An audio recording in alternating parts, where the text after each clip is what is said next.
সুপ্রিয় দর্শক শ্রোতা, আজ ২৮শে আগস্ট ২০০৯ শুক্রবার বাংলাদেশের জাতীয় সংবাদ মাধ্যমসমূহে প্রকাশিত সংবাদসমূহের উল্লেখযোগ্য অংশ নিয়ে সম্পাদিত অ্যানালগ নিউজরুমে স্বাগতম। আওয়ামী লীগ নেতারা গরিব ও দুস্থ মানুষের জন্য বরাদ্দকৃত ভিজিএফ এবং ভিজিডির চাল ওজনে কম দেয়া, সরকারি টিআর ও কাবিখা প্রকল্পের চাল বরাদ্দে অনিয়ম ও দুর্নীতি, প্রকৃত গরিব মানুষদেরকে বরাদ্দ না দিয়ে দলীয় নেতাকর্মী এমনকি প্রবাসী ব্যক্তিদের নামে ভিজিএফের কার্ড ইস্যু করা এবং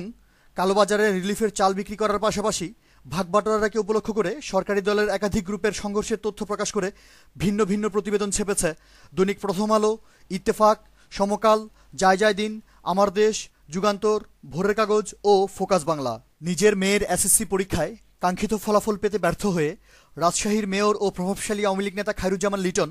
রাজশাহী শিক্ষা বোর্ডের চেয়ারম্যানকে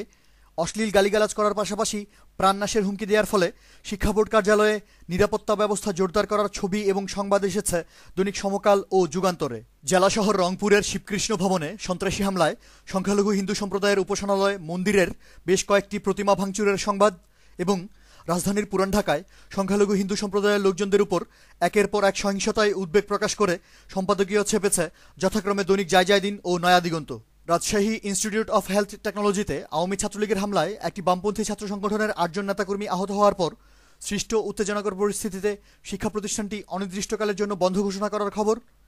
জগন্নাথ বিশ্ববিদ্যালয়ে ছাত্রলীগ কর্মীরা একটি ব্যবসা প্রতিষ্ঠানে হামলা ও ভাঙচুর করার সংবাদ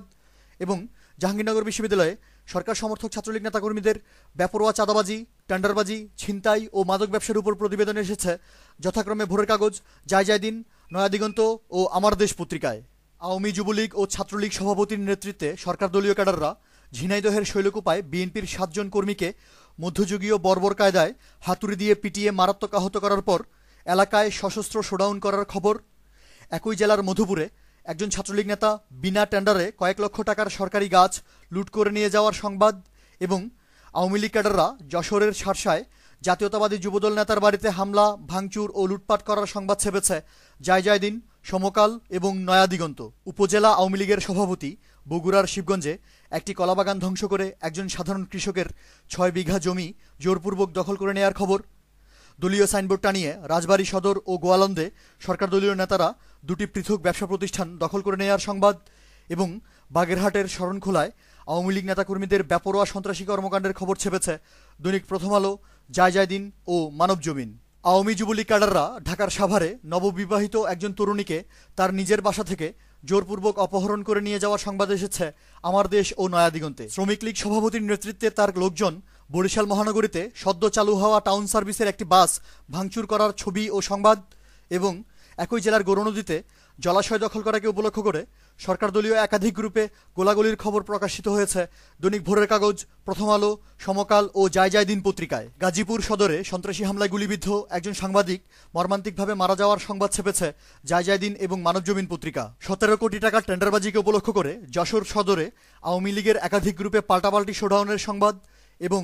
গাজীপুরের কালীগঞ্জ ও নোয়াখালীর কোম্পানিগঞ্জে সরকার দলীয় নেতাদের বেপরোয়া ভূমিদস্যুতার খবর এসেছে সমকাল, প্রথম আলো এবং ফোকাস বাংলায়। সারা দেশের শিল্প কারখানাগুলোতে পর্যাপ্ত গ্যাস সরবরাহের অভাবে শিল্প উৎপাদন মারাত্মকভাবে ব্যাহত হওয়ার পাশাপাশি